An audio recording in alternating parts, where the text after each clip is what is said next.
Hello guys, I am Hitesh Tripathi and I am your instructor via Newton School, and in this video, that is day 11 of this playlist, we are going to start new standard problem in dynamic programming, that is longest common subsequence. Okay, so till now हमने इस playlist में knapsack पढ़ा, DP में हमारा knapsack problem standard problem क्या होता है, ठीक है। फिर knapsack के ऑलमोस्ट हमने 5 to 7 प्रॉब्लम्स स्टैंडर्ड लगाए, ठीक है, ताकि हमें knapsack बहुत अच्छे समझ में आ जाए।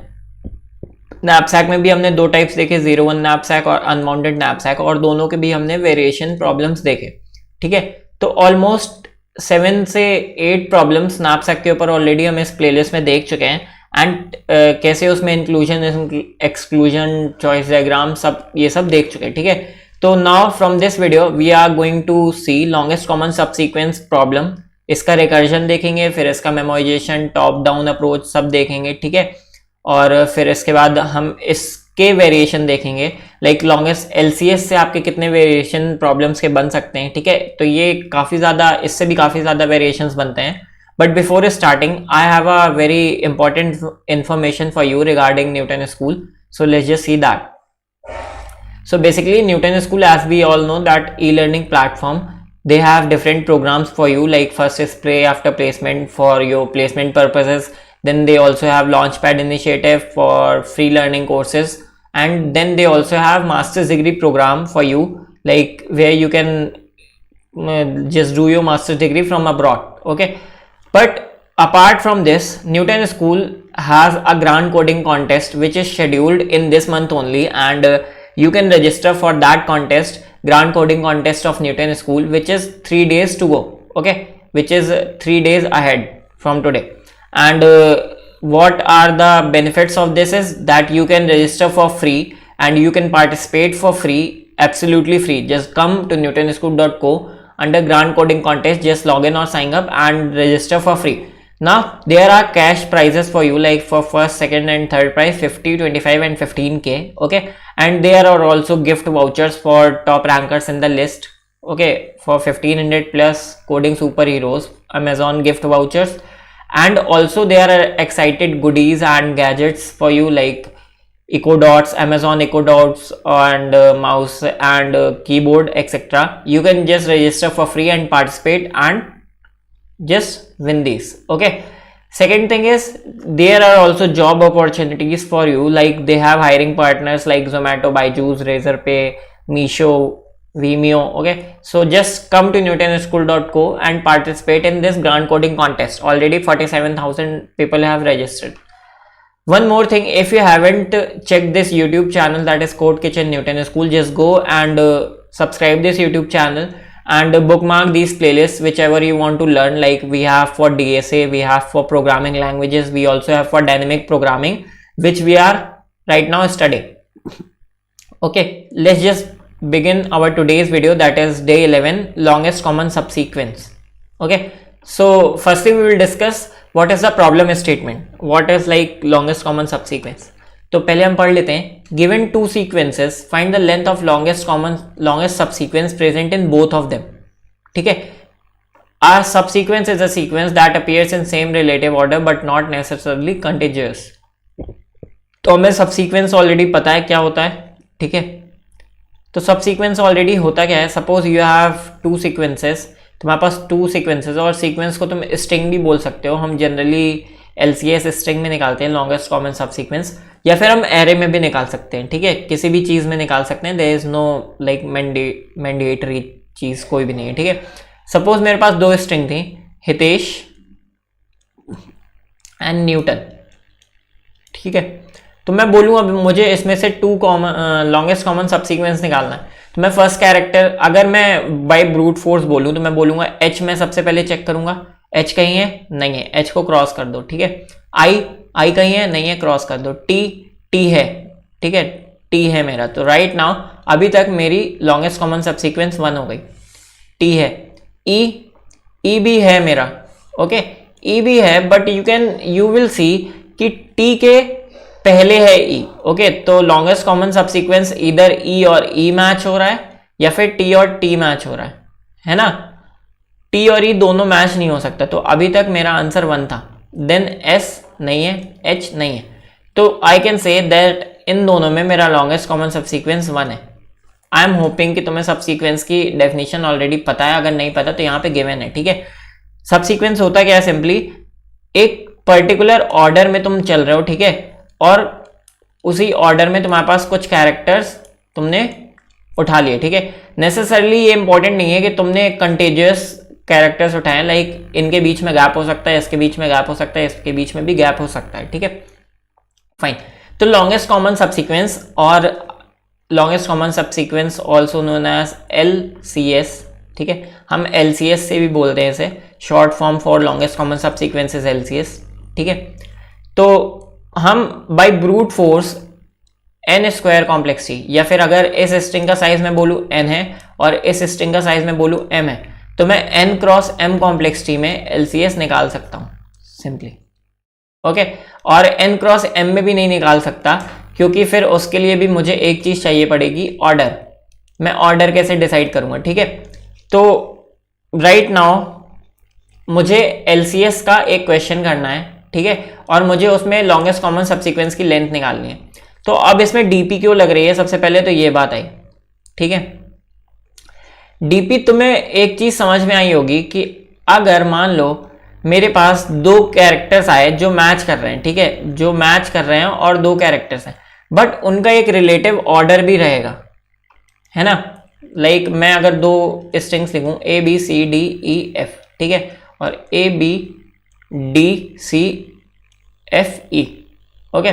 तो इसमें टोटल नंबर ऑफ सब सीक्वेंस अगर मैं बनाना चाहूं तो टोटल नंबर ऑफ सब सीक्वेंस बहुत ज्यादा बनेंगे, है ना। लाइक 1 लेंथ के पहले कितने सब सीक्वेंस बनेंगे, ABCDEF, ठीक है, और फिर 2 लेंथ के कितने बनेंगे, AB और AC, फिर AD, फिर AE, फिर AF, फिर BC, फिर BD, फिर BE, फिर BF। तो इसी तरह तुम्हें समझ में आ रहा होगा, ये तो 2 लेंथ के मैंने बनाया, इस तरह n लेंथ के भी n लेंथ तक के सबसीक्वेंस बनेंगे, और फिर इन सारे सबसीक्वेंसेस को इन स्ट्रिंग में चेक करना कितनी ज़्यादा कॉम्प्लेक्सिटी हो जाएगी, ठीक है। और अगर मैं इसकी कॉम्प्लेक्सिटी की बात करूं, सारे सब सीक्वेंस बना के सारी चेक करना, तो वो कितनी हो जाएगी तुम्हारी, पॉलिनोमियल टाइम कॉम्प्लेक्सिटी और एक्सपोनेंशियल, यू कैन से, ठीक है, exponential time complexity. So for that only what we do is DP, हम डायनेमिक प्रोग्रामिंग लगाते हैं। और अभी मैं जब इसका चॉइस डायग्राम बताऊंगा तो तुम्हें समझ में आ जाएगा कि क्यों हम डायनेमिक प्रोग्रामिंग लगाते हैं। अगर तुम्हें जनरली समझना है तो what we are going to calculate is longest thing, longest चीज हम कैलकुलेट करने जा रहे हैं, and we have too many possibilities, है ना। हमारे पास हर एक कैरेक्टर में चॉइस रहेगी। चॉइस कैसे रहेगी ये मैं अभी बताऊंगा, इसलिए हम इसमें DP लगाते हैं, ठीक है। तो अगर मैं रिकर्जन का कोड एक बार लिखने की कोशिश करता हूं, ठीक है, कैसे हम LCS के लिए रिकर्जन का कोड लिख सकते हैं ये देखते हैं। सपोज आई हैव 2 स्ट्रिंग्स, ठीक है, और दूसरी स्ट्रिंग मेरी है ABCEFD, ठीक है। रिकर्जन के कोड के लिए मेरे पास 3 चीजें होनी चाहिए। सबसे पहली चीज तो बेस केस, ठीक है। सेकेंड चीज मेरे पास चॉइस डायग्राम होना चाहिए। Choice diagram in the sense मेरे पास कितनी चॉइसेस है फॉर जनरल केस, ठीक है, और फिर चॉइस डायग्राम के थ्रू ही मैं रिकर्जन के बाकी स्टेप्स लिख देता हूं, ठीक है। तो फर्स्ट चीज हम बात करते हैं बेस केसेस की। मुझे ये दोनों स्ट्रिंग्स में से LCS निकालना है और मुझे बेस केस चाहिए, ठीक है। सपोज इस स्ट्रिंग की लेंथ है n और इस स्ट्रिंग की लेंथ है m, फाइन। कोई भी मान लो तुम LCS का फंक्शन लिख रहे हो, उसमें तुम्हें पहली स्ट्रिंग दी जाएगी string A and string B,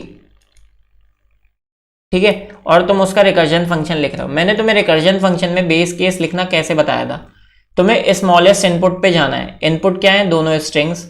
smallest input क्या हो सकते हैं, या तो तुम्हारी A स्ट्रिंग निल हो जाए, उसमें कोई कैरेक्टर नहीं है, या तो तुम्हारी B स्ट्रिंग निल हो जाए, उसमें कोई कैरेक्टर नहीं है ना। तुम्हारी कोई भी स्ट्रिंग अगर निल हो गई, nil in the sense empty, just empty string हो गई अगर, ठीक है, तो उस केस में तुम्हारा आंसर क्या हो जाएगा।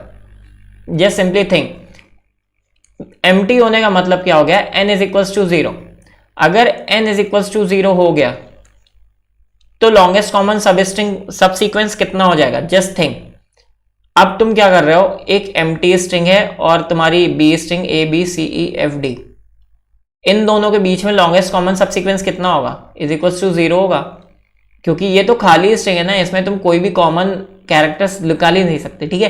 तो अगर n इज इक्वल टू 0 है तो तुम्हारा आंसर सिंपली क्या है? 0। फाइन। सेकेंड बेस केस, अगर इसी तरह same n is equal to 0 है, सेकेंड बेस केस तुम्हारा हो गया, अगर m इज इक्वल टू 0 है तो तुम्हारा आंसर 0 हो जाएगा, है ना। या फिर थर्ड बेस केस, अगर n इज इक्वल टू 0 है and m is equal to 0 है, दोनों के दोनों 0 है, उस केस में भी तुम्हारा आंसर 0 हो जाएगा। तो यू कैन से कि ये स्मॉलेस्ट इनपुट्स थे जिसके लिए तुम बेस केस लिख सकते थे, है ना। और इस केस में तुम्हारे लॉन्गेस्ट इंक्रीजिंग सब सीक्वेंस की लेंथ जो है वो 0 आ जाएगी, ठीक है। फाइन, ये हमने बेस केस लिख लिए रिकर्जन के। अब हमें एक चॉइस डायग्राम बनाना है, वो हम बनाने की कोशिश करते हैं।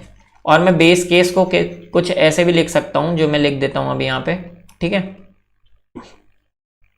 चॉइस डायग्राम में हम करते क्या थे, सिंपली अगर मैं समझ लो ये जो मेरी अभी गिवन स्ट्रिंग्स हैं, अगर मैं इनके लिए आंसर निकालने की कोशिश करूं बाय कॉमन सेंस, तो मेरा आंसर क्या आएगा?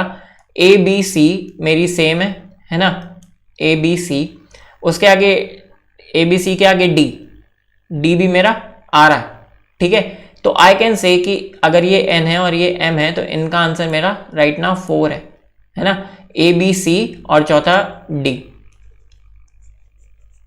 ये चीज आप लोगों को चमक गई होगी आई गेस, ओके फाइन। अब मुझे इसका चॉइस डायग्राम बनाना है। सपोज करेंटली मेरे पास मैंने स्ट्रिंग ली, ठीक है, और स्ट्रिंग में स्टार्ट किया मैंने, ठीक है, और करेंटली मेरे पास मैं इस कैरेक्टर में था, A B C D E F, ठीक है, और यहां पे मैं स्ट्रिंग लिख लेता हूं, और यहां पे ये दूसरी स्ट्रिंग ये थी, ठीक है, और मैं करेंटली इस कैरेक्टर में था। अब यहां पे टोटल केसेस लिखो, कौन कौन से केसेस पॉसिबल है। एक केस ये हो सकता है कि ये दोनों कैरेक्टर्स इक्वल है, ठीक है, दैट इज इसका n-1th कैरेक्टर और इसका m-1th कैरेक्टर। टोटल पॉसिबिलिटीज लिख लो, क्योंकि रिकर्जन में हम क्या कर सकते हैं, ऑल द पॉसिबिलिटीज को अज्यूम करते हैं, है ना। तो सारी की सारी पॉसिबिलिटीज लिखें। पहली पॉसिबिलिटी क्या है, जब ये दोनों कैरेक्टर्स इक्वल हैं तो यू कैन से कि a का n-1 character is equals to b का m-1 कैरेक्टर। इस केस में तुम सिंपली क्या करोगे, इन दोनों को इक्वल कर दोगे, है ना, ये वाले कैरेक्टर्स तुम्हारे अज्यूम हो गए, और तुम सिंपली क्या करोगे, अब बाकी स्ट्रिंग्स में सर्चिंग ऑपरेशन परफॉर्म करना शुरू कर दोगे। And this is true, like ये दोनों कैरेक्टर्स अगर तुम्हारे इक्वल हैं तो तुम अब सिंपली क्या करोगे, तुम बोलोगे कि मैंने जो मेरी एलसीएस की लेंथ थी वो सिंपली क्या हो जाएगी, 1 से इंक्रीज हो जाएगी, क्योंकि ये दोनों कैरेक्टर्स इक्वल थे। और मैं अब सर्चिंग कहाँ कर दूंगा, बाकी रिकर्जन जो बची हुई मेरी स्ट्रिंग्स हैं, बची हुई स्ट्रिंग्स कितनी हो जाएंगी, अब मेरा साइज 1 से डिक्रीज हो जाएगा दोनों का, है ना, और स्ट्रिंग क्या हो जाएंगी, ए और बी स्ट्रिंग सेम रहेंगी, बस साइज डिक्रीज हो जाएगा 1 से, है ना। तो ये मेरा पहला केस हो गया। दूसरा केस मेरा क्या है, जब मेरे ये दोनों कैरेक्टर्स इक्वल नहीं है, वो वाला केस हम सेपरेटली देखते हैं यहां पे, ठीक है। जब मेरे दोनों कैरेक्टर्स इक्वल नहीं है, जब मेरे दोनों कैरेक्टर्स इक्वल नहीं है तो यहां पे देख लेते हैं, ठीक है। Suppose I have 2 strings A B C D E F and दूसरी स्ट्रिंग थी A B C D E H suppose, ठीक है, और ये एफ है और ये एच है, ये दोनों कैरेक्टर्स इक्वल नहीं है। This character was something like A n-1 and ये कैरेक्टर मेरा क्या था, b m-1। Okay, now there is a possibility कि जो मेरा ये दोनों कैरेक्टर्स इक्वल नहीं है, तो अब मुझे क्या करना है, कुछ रिड्यूस करके, कुछ इन दोनों की लेंथ रिड्यूस करके रिकर्जन का फंक्शन कॉल करना है ना। तो यहाँ पे 2 पॉसिबिलिटीज हैं कि मैं क्या करूं, जो फर्स्ट कैरेक्टर है इसका, उसको कंसीडर करना बंद कर दूं। लाइक आई कैन से कि ये मेरा यूज का नहीं है, ठीक है। सपोज ये मेरी स्ट्रिंग ए थी और ये मेरी स्ट्रिंग बी थी, ठीक है, और आई सेड कि मैंने ये वाला कैरेक्टर अनकंसीडर कर दिया, ठीक है, और यहां तक कि अब ये पूरी स्ट्रिंग मैच करूंगा। अगर मैं इसका एक एग्जांपल लेके देखूं तो मैं एक रिलेटेबल एग्जांपल दूं इसका, simply A B C D और ए बी डी और ई, ठीक है। तो यहां पे तुम देखोगे कि डी और ई तो इक्वल नहीं है, ओके, बट डी और डी ये दोनों कैरेक्टर्स इक्वल हैं, ओके। तो अब तुम रिकर्जन कॉल, जब तुम्हारे ये दोनों कैरेक्टर्स इक्वल नहीं थे तो तुम रिकर्जन कॉल किसके लिए करोगे? सिंपली इसका तो n-1 कैरेक्टर तुम अभी कंसीडर करोगे, बट इसका क्या करोगे? अब m-2 कैरेक्टर कंसीडर करोगे। तो सिंपली ये वाला केस है ना। और इसी तरह तुम वाइस वर्सा, ऐसा भी हो सकता है कि तुम्हारी ये जो पहली स्ट्रिंग है वो ऐसी हो, A B D E, okay, और दूसरी स्ट्रिंग तुम्हारी ऐसी हो। तो ये दोनों कैरेक्टर्स तो इक्वल नहीं है, ओके, बट ये दोनों कैरेक्टर्स कैन बी इक्वल। तो अब इस केस में क्या होगा तुम्हारा? सिंपली m-1 होगा, यहां पे n-2 हो जाएगा, ओके। तो what I am saying is कि मान लो अगर तुम्हारा ये और ये कैरेक्टर मैचिंग नहीं है, बट ये कैरेक्टर और ये कैरेक्टर मैचिंग हो सकते हैं, ओके। तो for this case what you will do is simply you will call recursion function for string, तो सेम रहेंगी ए और बी, बस पहले वाली की लेंथ 1 से डिक्रीज हो जाएगी। तो पहले अगर लेंथ n थी तो अब n-1 हो जाएगी, और दूसरे वाले की लेंथ अभी भी सेम रहेगी, है ना, तो इसकी लेंथ चेंज नहीं होगी। ये हो गया मेरा पहला केस। अब इसी के वाइस वर्सा एक मेरा दूसरा केस आएगा, कुछ ऐसा।